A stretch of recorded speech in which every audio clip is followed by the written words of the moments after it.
So, students, we were discussing about the induction machines characteristics. Then we will discuss some examples of the induction machine. Just wait for 2 minutes. Then I will show you the some examples related with your induction machine.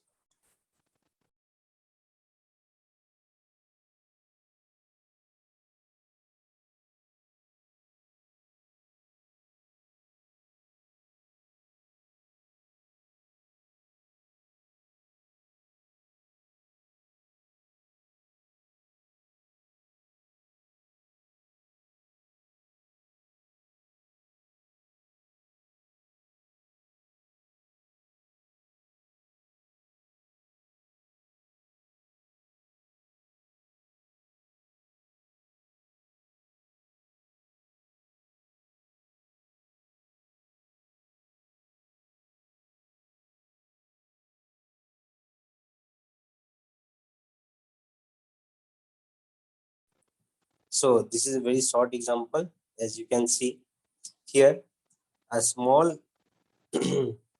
question is given here. If you want to write down. So first it is given a small three-phase induction motor has a short circuit current, as the short circuit current equal to 5 times the full load current that we have discussed. How short circuit current and starting current is related is given here. Now determine the starting current and starting torque if resistance starter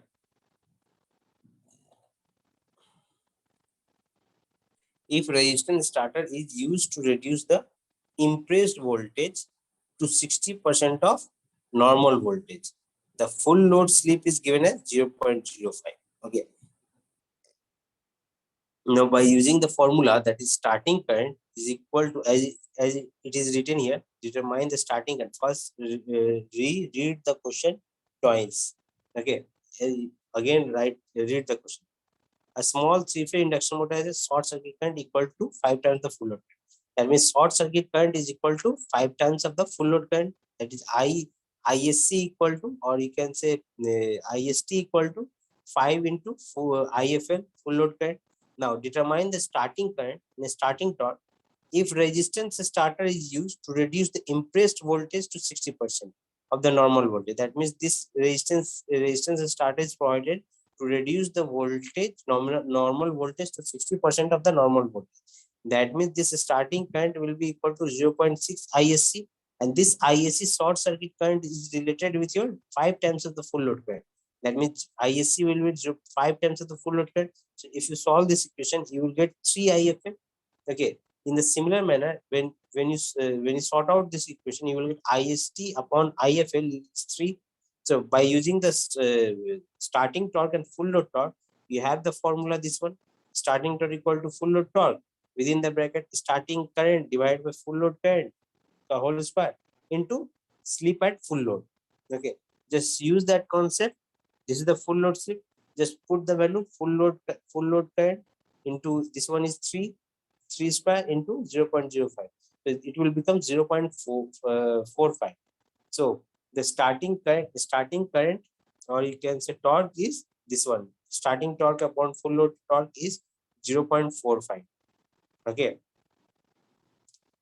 it will be related in full load torque. If you have the value of full load, just put the value, you will get the total actual starting torque of the equation.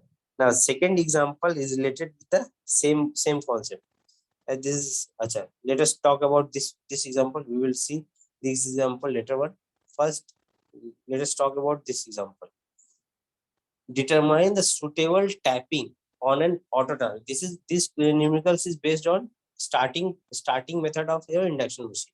So this is important portion because of the smaller section of the question, smaller answer. This can be asked in a semester. So just remember the formula. You will easily get the value. So here it is written here. Determine the suitable tapping on an auto transformer starter for an induction motor required to start the motor with 40% of the full load torque. Okay, you have to determine the this relation is given, that is auto transformer starter for induction motor required to start the motor with 40% of the full load torque. The starting torque equal to 40% of the full load torque. The short circuit current of the motor, that ISC, is 5 times the full load current. That is ISC equal to 5 IFL, and full load slip is 0.035. Also determine the current drawn from the mains as a fraction of full load current. Okay, that is the concept. As we know, the formula for the starting torque is this one. Torque starting equal to x square. X square is the tapping provided on the auto transformer. Then there is a ratio of the short circuit upon IFL, that is the sparring. Then full load slip. Then there is a full load torque. Now here you can see that starting torque is 40% of the full load torque. 40% of the full load torque. That means this will be starting torque equal to 0.4 full load 0.4 full load torque. Then x square will as it is, because we have to find the value of x.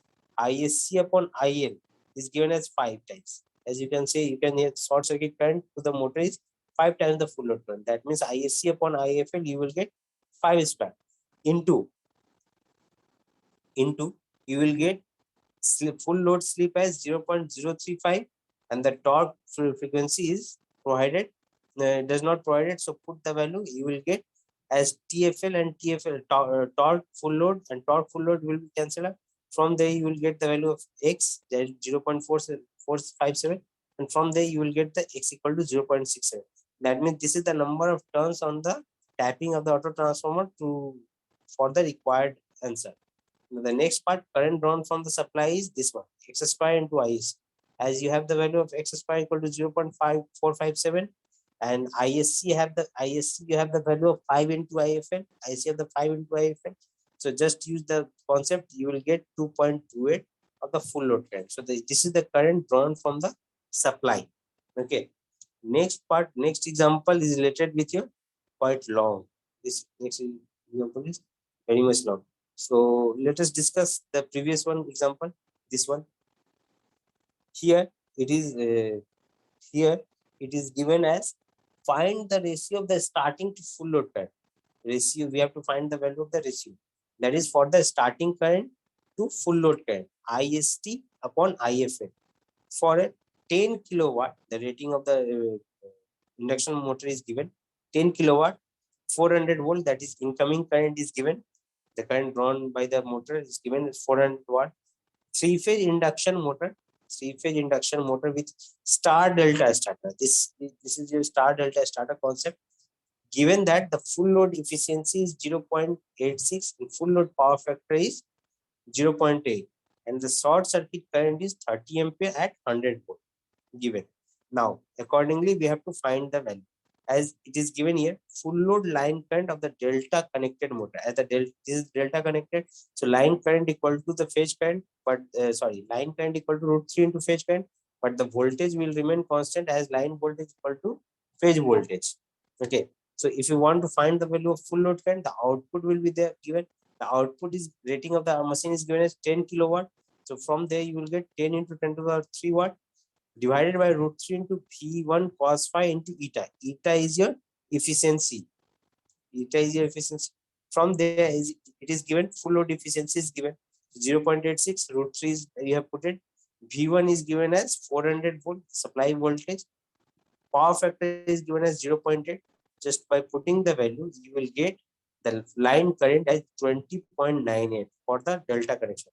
Now, if you want to find the value of, it is approximately equal to 21 ampere. If you want to find the value of phase current, just divide this value with the √3 value. √3, you will get the phase current. Now, it is given here that line value of the short circuit current with 100 volt is 30 ampere. This is the 30 ampere for the short circuit current. So the line value of the short circuit current with the normal supply voltage of 400 volt is given by this equation. That is 30 into 400 divided by 100. You will get your 120 ampere value for the short circuit current. This is the short circuit current, that is 120 ampere. Phase value of short circuit current of the delta connected motor is given by 120 upon √3. This is the line current. When you divide with the √3, you will get the phase current, phase short circuit current. So from there you will get this value. Now it is written the starting current per phase taken by the motor when connected in a star during starting is equal to 1 upon √3 times The phase value of the short circuit current, that is this one, 1 upon root 3 into 120 upon root 3. That means 120 divided by 3, that will give 40 amp. So in accumulation, we can see that at the start, the motor is connected in star connection. That is line value of the starting current equal to phase value of the starting current, that is equal to 40 ampere. So the line value of the starting current, that is 40, and line value of the full load current, that is your 20.98. When you divide, you will get the ratio as 1.9. So this is the accumulate. This is the final value of the ratio of the starting current to full load current. So this is the final value of this example. So I think there is no other problem. In the next class, we will do some numerical. We will do some numerical. We will not do some numerical. We will go through this topic, speed control of an induction motor. So for this concept, you can see that for the field control of the induction motor. Wait.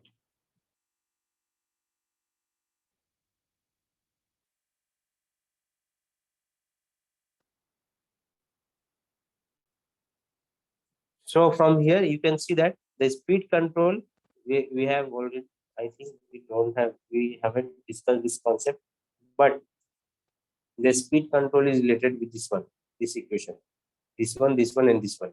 So based on this three formula, we can say that we have the four methods through which we can control the speed of induction motor: volt changing, stator voltage control, supply frequency control, rotor resistance. The explanatory part is given. The explanatory part of the induction machine is given in this concept. So we will all of you must go through the basic concept regarding your pole changing method. Pole changing means just you have to change the number of poles. The synchronous speed will vary, and increasing number of pole, decrement in synchronous speed, and vice versa. Here also you can say NS is directly proportional to frequency. Frequency higher, synchronous speed will be higher. Frequency lower, synchronous speed will be lower. Okay. So now pole changing method is complete. Supply frequency is complete. Now the rotor resistance method. Rotor resistance, if we increase the value of the rotor resistance in series, the synchronous speed will decrease. As the synchronous speed gains its speed at 70 to 80%, the rotor resistance is removed one by one, so that the speed will gain, the motor speed gains its proper value, so that it can continue to run at its nominal speed. Now there is a glitch in stator voltage control. If we increase the value of the voltage, then the supply frequency will increase, and accordingly the synchronous speed will decrease, and vice versa occurs. So in this way, if we use the concept by using speed control, there are four methods that we have discussed, that we will discuss in the next class. So this is all about today's class.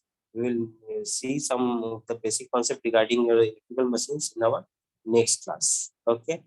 Thank you. Thank you very much.